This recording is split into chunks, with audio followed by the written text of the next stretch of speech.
To make our marshmallow roaster, we're going to need a few things.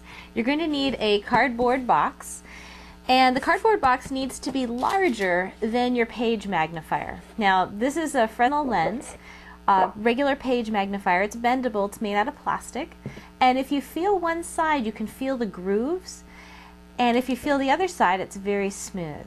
Okay, so you want a large 8.5 by 11 or similar size, okay, of that. You're also going to need something to roast, like a marshmallow, and something to stick it on, like a skewer, okay? And also some tools, like a razor or a sharp pair of scissors, and also a hot glue gun. And you're going to need a roll of aluminum foil. Okay, let me show you how to do this project. So your first step is to take your razor and cut out a hole that's slightly smaller than your lens, okay?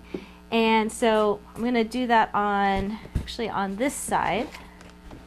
I can see that actually my lens is just about the same size, so I'm going to cut it a little bit smaller.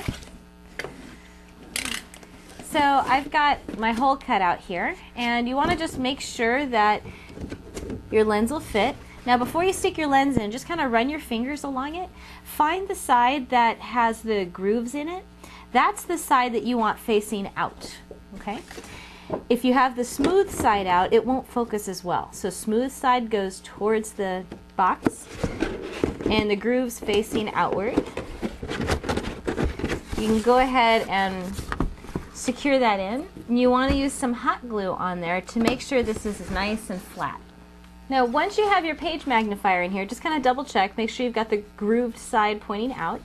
Okay. Now you're going to look inside your box, and do you see how you've got the 4 sides all the way around, and also when I close this flap, this will make the 5th side?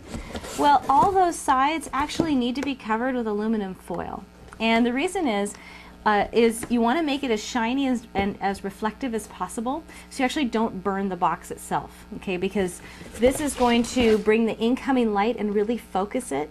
And we want to make sure to make it as reflective as possible so you don't actually catch your box on fire. So here's what we want to do.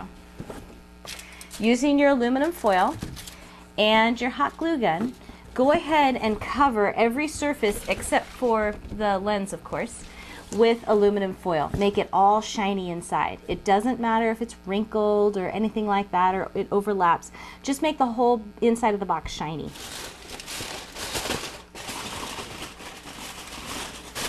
Once you have your entire box filled with aluminum foil, you can go ahead and close the flaps and seal it shut.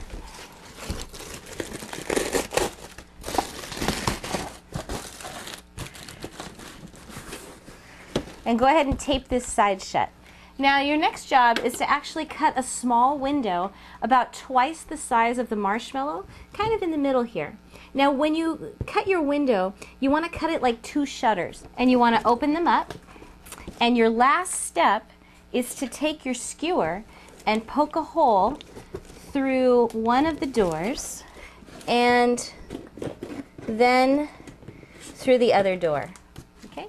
This is where you're going to put your marshmallow. So you can go ahead and back it out and insert your marshmallow and then put it back through. Your solar roaster is ready to cook. All you need to do is place this outside, and as long as the groove side is out and your marshmallow is in place and you have foil on the inside, you should be ready to go. These are very special types of lenses that are curved, and that's what the grooves are that you're feeling here. They're small little curves, and they're curved in a way so the focal point never changes. It's always the same. The focus point, the point at which all the energy is focused, always remains the same no matter how far away your light source is over here. So that's handy to use because no matter where you aim this in the sunlight's always going to come in and have the same focus. Now, something to note about a marshmallow. Marshmallows are white, right? So they're going to be very reflective. So it may take a little while for this thing to heat up. If you cover it with like chocolate syrup or something dark, it'll absorb more of the light, the incoming energy, and actually start to cook faster. And in fact, you'll notice when it starts to burn, those places on the marshmallow that burn are actually the ones that are going to continue to burn and cook faster than the regular parts of the marshmallow, the little white parts. Okay, go ahead and give that a try and see what you can come up with. You don't have to use marshmallows either. You can use hot dogs, you can even put pieces of chocolate on here. Anything else that you need warmed up, roasted, charred, or just melted. Go ahead and have fun.